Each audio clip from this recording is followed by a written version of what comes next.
I'm so honored to be with this group. I really wish I could have been here all day long. I've heard amazing things. In fact, I think it's been so amazing for some people that a couple of people were just mentally and emotionally exhausted in a positive way. A couple of people were like, I think I gotta duck out because I can't handle any more inspiration. So for those of you that have stayed, congratulations for making it through. Hopefully this will be energizing. And I'm so excited, first of all, that there's like tape on the stage and there were instructions for speakers to stay within the box. And so I'm just so excited to completely disregard all of those ideas and just be myself. Also, raise your hand if you've heard me talk before. A couple of you guys, yeah. So my apologies to all of you because 90% about what you're going to hear is exactly what you've heard me share before. It's been such an intense year doing lots of incredible work that sometimes it's hard to pause and actually update your story, but I do have a little bit of gems, if we have time, to talk about what I've been doing at a 324-year-old British bank, which has been pretty amazing. So to me, the whole focus of this gathering is about collaborative models of kind of organizational innovation and how does a purpose-driven and values-led teams and organizations work together? And I actually want to talk about what I think is a precursor to that working well, which is about creativity. Because if we don't have a fundamental recognition of people's innate creativity, there's really no reason to collaborate. Because the model of the myth of the expert will prevail. And why collaborate with folks when, we can just hire someone who's amazing, or I'm the amazing one. I don't need to talk to you. So I'm going to talk a little bit around creativity. And as a designer, I think you've done already a little bit. You've gotten warmed up with visual exploration with Paul. So hopefully this will be a continuation of that. But so as a designer, my goal in life is to create moments of joy and impact for people.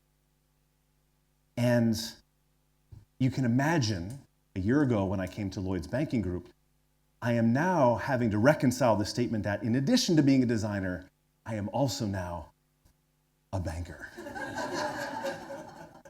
And banking isn't known for bringing moments of joy and delight into people's lives, right? In fact, when I actually made my first move into banking back in Capital One, I got this tweet from someone that said, Makoski, why work for a bank? That won't bring positive change. And there were a couple of folks in my LinkedIn network who sent me some DMs.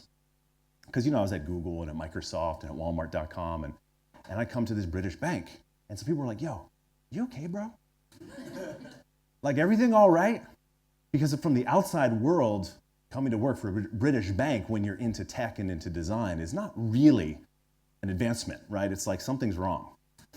And it's interesting because there are some things that confirm this notion. How many of you guys use Google to search? Yeah, we all use it, right? When you guys type in a term, Google has this really cool feature called autocomplete, where they take the most relevant terms that actual people are searching for and try to shortcut you really quickly to your search results. So when I was thinking about coming to a bank for the first time, I was at Google, and I did a couple of Google searches just to kind of understand a little bit of the landscape. So check this search out. I don't know if you can read back there, but these are the autocomplete results for finances are. For those in the back, here's the list.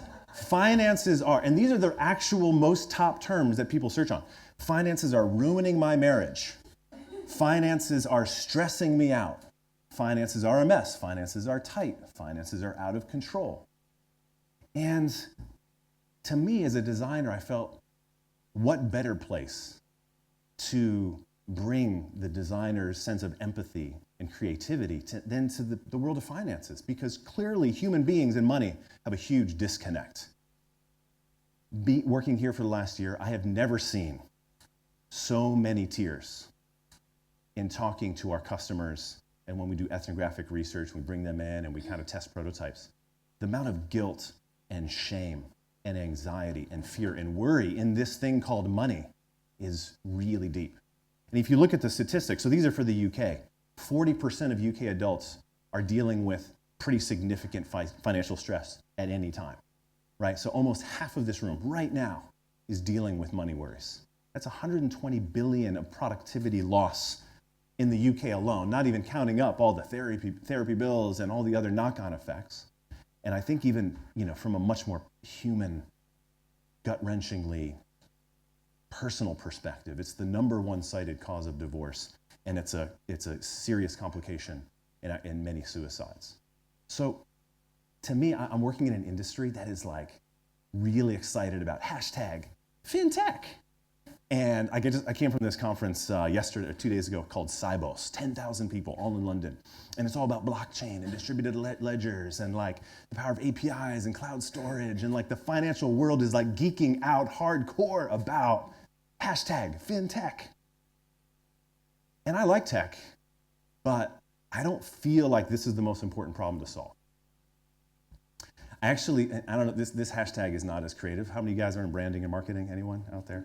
Maybe you guys can help me with this a little bit. To me, hashtag FinSense, we need to help ordinary human beings just understand the role of money in their lives and how to connect them to it in really healthy ways.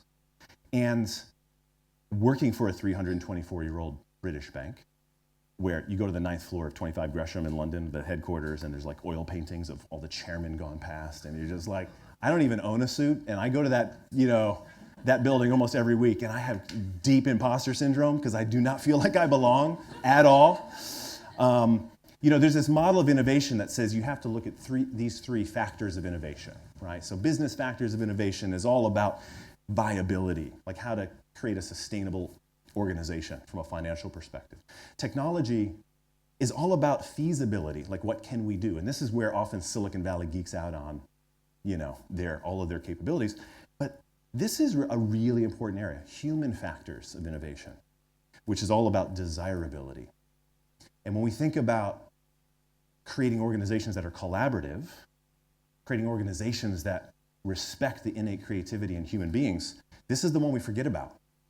And this is the one I'm trying to represent across Lloyd's banking group, and it's sometimes really hard. Because the reality is the middle of this place is where beauty lies. Now, I would actually say for this conference, I don't normally do this kind of in a business sense, but I would say there's spiritual factors of innovation as well, which is really around meaning and purpose. And but you can kind of get at that a little bit with the human factors, right? Because this is a little bit more into our deeper world. So to get into that zone, and hopefully Paul has done his job in getting you guys ready. There won't be too many boos at this moment. I actually want to do a quick drawing activity with this group. First of all, raise your hand if you think you're creative. You're a creative kind of professional or person. Yeah, great. Okay, a couple of you guys. I got some people are like, I don't know, maybe a little bit. I'm not sure. Okay, so what I want you to do is get a blank sheet of paper and get a pen. And I'm going to have you do a very quick drawing activity. I promise it'll be over soon. It's only going to be 60 seconds. Everyone have a piece of paper, something to draw with? Piece of paper, something to draw with? Everybody? Okay. So here's what I want you to do. So at your table, what I want you to do is look at the person to your left around your table. So you'll do each other. You'll do each other. You'll do each other. Okay, everybody? Okay, now in 60 seconds, this is very simple. What I want you to do is draw them. What you guys just accomplished actually was a creativity experiment that was done by this Stanford engineering professor whose name was Bob McKim. And Bob, this is Bob, and as a Stanford engineering professor in the 60s and 70s, engineering is very left-brained. It's very rational, linear, work breakdown structure kind of approach. But he noticed some of his students were particularly kind of design-oriented and creative, and they would often break the rules. They wouldn't stay right within the tape box, and they would take approaches that seemed like they shouldn't work, but often they would work in unexpected ways. So he started studying this thing called creativity. Now, he did this activity hundreds of times with all different types of people. Every time he did this activity with adults, this is exactly what would happen. Lots and lots of sorries. Like, I heard probably 7 "oh gods" as I was walking through, which I'd expect from an ebbf crowd. So it's good calling on the divine. I think I might have, I'm not going to call it any individuals, but I think I heard "I apologize in advance." Like, I haven't even started, but I know I'm going to suck. And I'm sorry, right?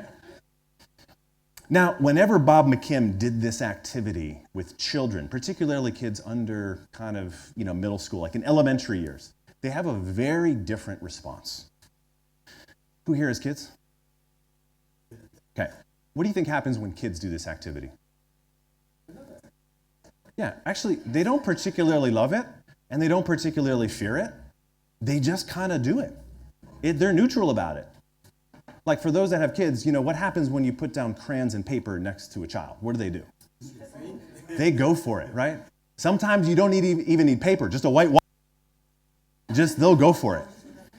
And so Bob McKim did this activity to prove that human beings innately are creative and we are expressive. But something happens in those middle school years, and those of you that have seen the most watched TED Talk of all time about do schools kill creativity will know that somehow the educational system that we have, which is kind of born out of the industrial era, right, where instead of bringing out people's innate creativity, the educational system is really much more about let's manufacture knowledge student by student and grade it and box it and certify it. And somehow in that system, we start to fear the judgment of our peers because there's this thing called the right way to do things. And so if you remember one thing from this talk, you cannot collaborate in this mindset. The only way to collaborate is if you trust and believe in your colleagues and your customers and the world's innate creativity. Because if it isn't there, then all we're doing is just following some mythical standard that we've created. Now, there's a book about this which I love called Creative Confidence, which was written by the Kelly brothers, co-founders of IDEO, the world's most admired design firm. And they mentored under Bob McKim. And they wrote this book about how to exercise that deep muscle. And it's not just for designers, it's for everybody. And there's all different ways to build creative confidence, but one of the most important ways is, or one of the variables where you're building creative confidence is to get out of your comfort zone. It's not to hold back when you have a crazy idea, or when you have a crazy doodle, or you have something that is just welling up from inside that getting rid of the fear of judgment is common. So the way that I do it is 2 or 3 times a week I try to get into Pineapple Studios here in Covent Garden, and I go to a hip-hop dance class, because that is not where I belong. It's uncomfortable for a 45-year-old white dude from the US to go to that kind of class. And so to me, it's like, this is the way that I can start to deal with that uncomfortability. And it was horrifyingly scary at first. Like, I don't know, some of the guys back there are like, holy shit, like I would never do that. Excuse my language. But as soon as I just rid myself of thinking about what other people thought about me, and I just lived in the moment, it was transformative. And I look forward to this all the time now. It's really pretty amazing. I was thinking of trying to bring one of the hip-hop instructors from Pineapple Studios to hang out with you guys and actually do a little hip-hop class right here, but I'm kind of glad I didn't, because it's already really sweaty and we're just sitting down. But so, when we think about, dance, so this is actually a younger version of myself. I went to the Maxwell International Baha'i School, and we started a dance workshop there. And this other person next to me, this is Risa, and she actually is now my wife, and we have a family together. And when I was leaving Maxwell and going to university, first of all, I said, I'm not ready for university. I did 2 gap years. I was a gardener in Israel for a year where I met Tahereh. She had a cushy job up in the administrative offices. And I was out there sweating on Mount Carmel, just dripping. And I spent 6 months in West Africa doing social and economic development through the performing arts. And when I did go to school, I decided to go to Tufts University because they were awesome at international relations. It was also within marriageable distance of Risa, who was at Wellesley, and I couldn't go there because it's a women's college. So I didn't tell my parents that, but that was the plan. And I going into university, said, I'm going to do anything but design. Because I love my dad, but he's a designer. And when you're 19, even if you don't have deep daddy issues, I think you're wired to just rebel and do your own thing. But it all changed when I realized that Tufts had a sister school at the School of the Museum of Fine Arts in Boston. And I decided to become a designer because a whole new generation of digital tools was coming out. And my dad was doing, like Paul was talking about, he was doing corporate identities and rub down type physics. I mean, he didn't actually know how to use computers that well. And this was a new world for me. But you know, design is kind of self-centered. The stereotype of the designer is this kind of Steve Jobs, Johnny Ive, black turtleneck kind of artistes. Kind of like, I know best. And the reality is, it took me a long time to realize that the opposite is true. That quote about design is most powerful when it's an act of humble service. I remember someone read that in my profile and they like sent me a tweet and they were like, ha ha ha ha ha ha, for like 20 lines. Because that's not how people think about design. And I thought I was like ridiculous for saying it. But, and actually check this out. So Johnny Ive himself, the chief design officer, former chief design officer at Apple, he made this statement when, because Steve Jobs and Johnny Ive were kind of famous for saying, people don't know what they want, and Henry Ford is kind of famous for saying, if I'd asked people what they wanted, they would have said faster horses, not cars, and all of that's a little bit of a myth. But he said it's unfair to ask people who don't have a sense of the opportunities of tomorrow from the context of today to design. This kind of reinforces that myth of the expert, the myth of the genius, the myth that we're not all creative. And in this model, you hire experts to do the great work.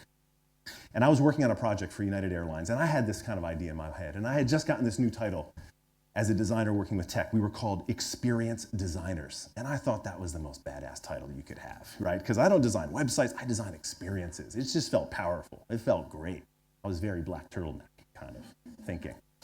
And we were working on this project for United for their website, and these really weird people that I had never met before called design researchers. Any of you guys in the design research world? Any of you anthropologists, sociologists, psychologists, any of those? Yeah, there's this whole world of people that are really good at understanding people and behavior. They were on our team, and they brought in these people, and they did this thing called paper prototyping, where over the course of a week, they had a couple of dozen people, and they went through a creative activity with a blank browser window and said, what would you want to see on the ideal United.com? And if you subscribe to the Johnny Ive notion, it's unfair to ask people what tomorrow should be because they don't really know what they're talking about. To me, I was a little bit upset that they were doing this because I get paid $350 an hour at this consultancy to answer that question. And, people don't know what they want.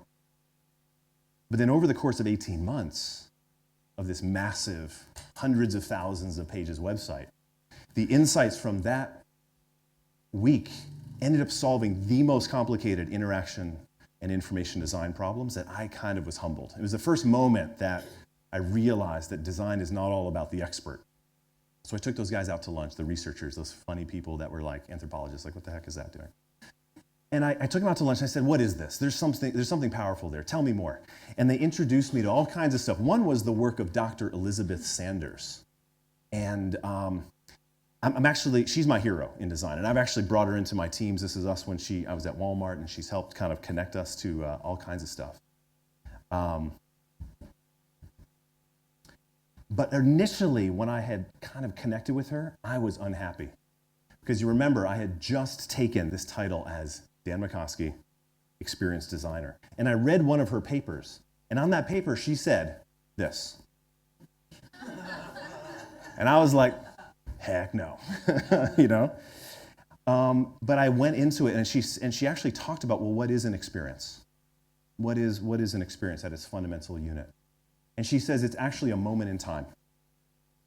It's the present, which is at the intersection of our memories of the past and our dreams of the future. And it's actually a pretty sacred thing that is internal. How many of you guys still use Facebook? My kids don't, so clearly we're of a bit of an older generation. But like on Facebook, how many of you guys have seen this thing like 2 years ago? You were doing this thing, right? Have you guys seen that? Like, I don't really check that out much, but when I do, I feel that I get new insights into those moments from the past. And to me, it's a symbol of how inaccessible sometimes our own moments are to ourselves. We can barely understand the meaning and purpose of our own experiences. So what Liz was saying is, you can't design that. Experiencing is in people. The best that we can do is to design for experience. And it kind of put that three-letter word "for" completely changed my life as a designer. What I'm going to show you now are two projects that are still in the commercial space, but I wanted to show you my humble attempts to try to live that word "for," where design is in service of people's experience. So the other thing that she says is that in order to design for those experiences, you have to engage people. And there's only three ways to understand human beings, according to Liz.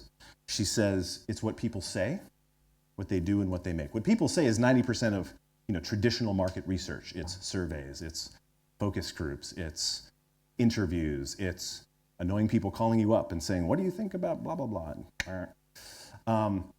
And for any of you who have teenagers, you know that human beings, often what they say is not exactly what they do.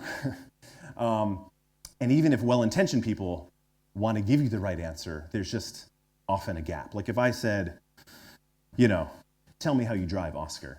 Like you'll do your best to say, "Well, I think what I do is I get in and then I do a mirror and then I adjust and then But if I actually sat next to you and I just observed, what do you actually do?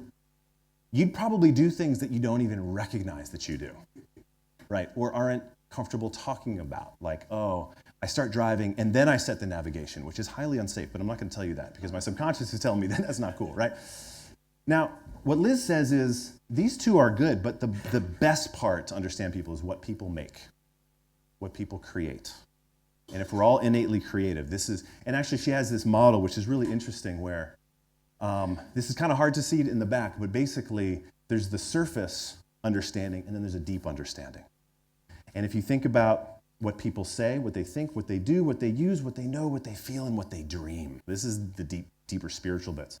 We want to get to what people dream. We want to get to what people feel. That's where real innovation lies when it comes to building communities, organizations, families, relationships of purpose, is getting into this space. And the kind of knowledge that we get is deeper, right? So there's explicit knowledge about what people say and think. There's observable knowledge, which is a deeper level of knowledge. Then there's this place called tacit knowledge, which is kind of just below what I can talk about. And then the really good stuff is latent knowledge. That's the stuff I don't even know how to talk about, but is like cool, right? So if I had a conversation with my 20-year-old son, Max, and said, "Tell me, how do you feel about your relationship with God?"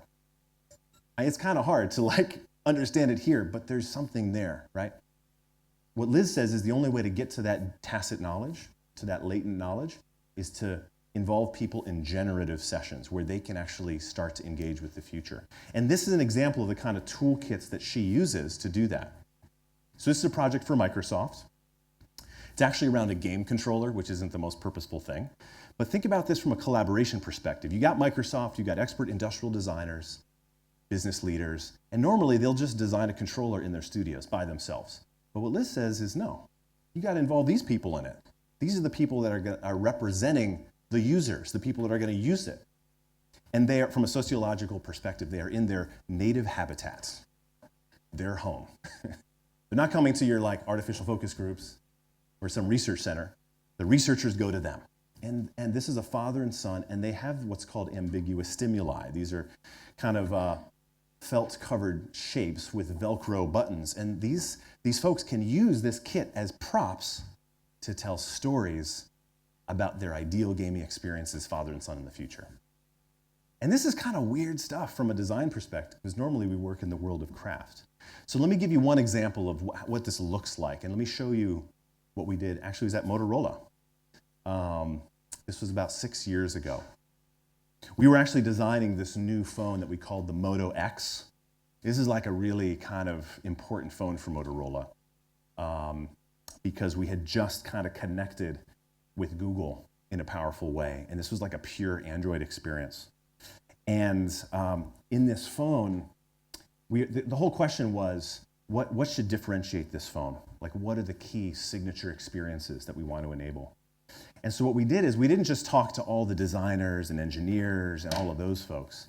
We actually said, well, why don't we go out and talk to ordinary people who are out in the world who are going to be using this experience.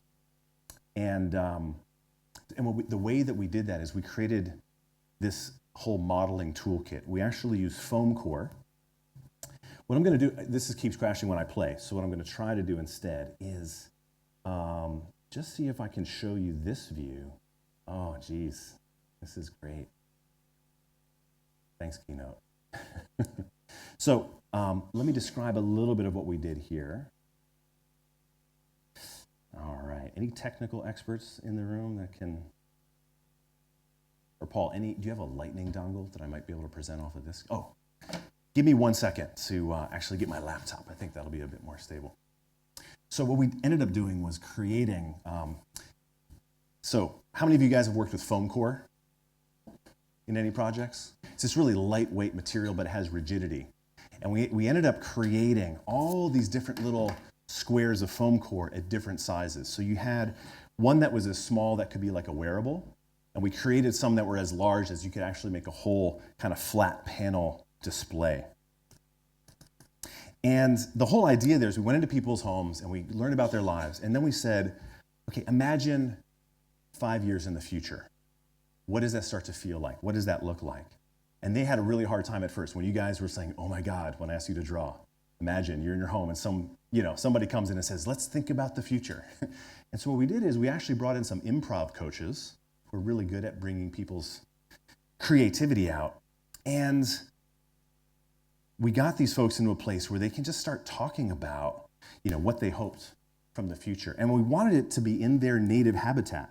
Because if you're in a focus group session and you're trying to imagine a morning routine, that's kind of hard. But if you're like lying kind of on your bed and you're kind of like thinking about that, like you notice people and relationships and things in new ways. So we had this gentleman, for example, who was super nerd. He was selling sensors. He said, I don't have a creative bone in my body. But he was like, when I think about dinner, it's a big frustration point. It's something crazy like 60% of households have no idea what they're eating for dinner by 4 o'clock. How many of you guys know what you're having for dinner tonight already? Right? See? Like, we don't know. And it's like there's a lot of stress at like 5:52 when we get hungry. So he said, what if I had a tablet on my fridge that was digital, it was connected? If I had something to my shopping list, I could write it down. It would get synced to my wife's phone. And when she's near a grocery, she can just pick up the milk and eggs. It could also give me recipe ideas, right? So it was really interesting to go into these people's homes and just for half an hour, we had them walk through their lives, but just better in the future. And we had these wearables, we had all, and a lot of in these scenarios, people were just talking to devices. You can see these are all the different squares back here as an example of that toolkit. And so this woman, Jenny, every day she got home half an hour before her husband. And her first thing that she would do is she would turn on the TV. And she and her husband didn't always have the same plan on where to leave the remote. So often her friction is like, well, I don't even know where this thing is.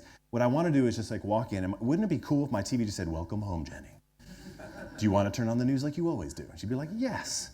Great, right? So we saw this whole pattern and we started like visualizing these stories and doing different scenarios about how could people just talk to stuff. And when the engineering team saw this idea that came from our customers, our users, they said, we have this really low power chip on the Moto X and we didn't really know what to use it for. We thought we might use it for email, but actually we could use that chip to always listen for the right kind of trigger word. In our case, it was, hey, Moto. So that you don't have to like press a button, swipe to unlock, use face recognition, and then like ask, right? And so that idea became the signature focus. We created touchless control. And that was the most loved feature of this device. And it didn't come from cool designers. It came from collaborating with ordinary people in the process. Now, this sounds like an obvious idea, but 6 years ago, we didn't have Echo and Alexa. We didn't have Google Home. Siri hadn't been announced yet. And what I'm so proud of is that our team did the first implementation of speaking to a bit of technology and having it respond outside of science fiction. because we've seen it in Star Trek, we've seen it in science fiction movies. This is the first time we did it for real. And to me, this is the power of collaborative co-creation design tools. And when you have the mentality that everybody is creative and can participate in the process, you can get these kind of ideas out. Okay, so time for one more example? Okay. So Google ended up buying Motorola, which is kind of amazing. A 19-year-old company buying a 97-year-old company. And when that happened, they actually brought in Dr. Regina Dugan from DARPA. Now, the DARPA is the U.S. military's Advanced Research Projects Agency, and I wasn't really down with that whole thing, but DARPA's culture is one of really rapid experimentation and innovation. Like, raise your hands if you've used GPS to navigate in the last day or two. Yeah, GPS? DARPA. Raise your hand if you've used the internet in some form in the last 30 seconds. Yeah? The ARPANET, predecessor to the internet, that's DARPA. You know, micro MEMS, 3D printing, I mean, all of those things actually came from this group. And so I was privileged enough to be the first person from Motorola to work for her team, and she actually gives this great TED Talk about how to do these amazing things. And you start with the question, what would you do if you knew that you couldn't fail? What would you do if you knew you couldn't fail? And it's so interesting because if you think about that drawing activity we just did, she's kind of asking you to get out of that fear immediately. And just let's imagine there's no failure. What would you do? And so when she asked me that question, I said, well, you know, as a designer, you know, I like Johnny Ive and Apple, but this was the iPhone 5 had just come out. And you look at these videos and he's talking about, you know, we check 752 inlays to make the perfect alignment between no gaps. And it's like, this is like in, you know, industrial era fascination, right? Like Henry Ford is like delightful in the next world to see Johnny Ive, you know, taking the notion of the assembly line to such extremity. But the whole idea of the iPhone and of hardware in general is let's make one thing exactly the same a million times. But if you think about our innate creativity, what if we ask the opposite question? What if you could make a million things only once that's perfect for you? So that was the question that we started with. And so, because I had been to Maker Faire. Have any of you guys ever been to a Maker Faire anywhere? These things it's a community of folks that comes together and teaches each other knowledge about how to make stuff. And this is kind of cool because you see collective creativity at its best. And I wanted to kind of use this metaphor, like, you know, how many of you guys have ever created an app, a mobile app for any iPhone? Yeah. How many of you know someone who's created an app in the last year? Yeah. Like, creating software on this thing is easy, but hardware is really difficult. And so we actually started this project where we created the right kind of hardware conditions to create a prototype. We went to Berkeley, into the university world. We went to this class of mechanical engineers and said, hey, here's a phone that you can hack in a positive way. And do something awesome with this in terms of music. And so we had all kinds of things. But this team, they actually had this incredible phone that they showed us that they were like, all right, here we go. I'm going to turn it on. And they hit the button, and there was dead silence. And I was so embarrassed for these guys because they had worked so hard until they started turning their phone, and all of a sudden you would see smiles going across the room because what they were doing was beamforming Beyonce to a 2x2 foot box. And they had great delight in testing this with their professors because the professor's up here lecturing and the back of the class is just like jamming and no one can hear except for them. And we were just like blown away by the creativity when people are given the tools to make. And so Regina said, okay, we got to test this more. And we had to create a hardware development toolkit, which in our case is a Mercedes Sprinter van wrapped in 4,000 linear feet of Velcro, because Velcro is awesome. You can stick anything to it. You can change the design anytime. It's like modular hardware. And the only way that I got to go on this trip, by the way, because I had 3 children at the time, was to convince my wife that this would be a father-son epic road trip with my 14-year-old. So sometimes you got to be creative in these things. So we ended up driving 14,002 miles across the country and rocking up at different maker spaces and universities, public libraries, and we would open up this truck and we had hardware and software and 3D printing, and in the first kind of 20 minutes we would have people brainstorm about what they wanted to see in the world, people would team up around cool ideas. Then we'd say, all right, you got 24 hours to make it. Let's go, right? So getting people into that creative zone. And one of the first teams took this work glove off the back of the truck and flex sensors and capacitive pads. And within a day, they had created this glove that was translating American Sign Language into text messages. Which, that was kind of amazing. Motorola designers and Google folks wouldn't have really thought about that. We had another team that said, well, there's 150 million children every year that have eye issues that go undiagnosed because there's not enough eye doctors in the world. So they created this thing where a smartphone could have a couple extra sensors and essentially become a portable eye doctor to at least diagnose basic eye issues. Again, holy crap, that's really amazing. We had this team at MIT. This guy had gotten hit by a bicyclist behind him because the bicyclist didn't realize he was putting his brakes on. So he said, I need to have brake lights. So he made a helmet that red lights would turn on when the accelerometer would feel that he was slowing down. They raised $1 million on Kickstarter for this thing. And actually, this thing just got picked up at the Apple Store, and it's in their second iteration. So proud of this team that kind of took this to the next level. So we saw this team after team after team. Now think about this from a business perspective.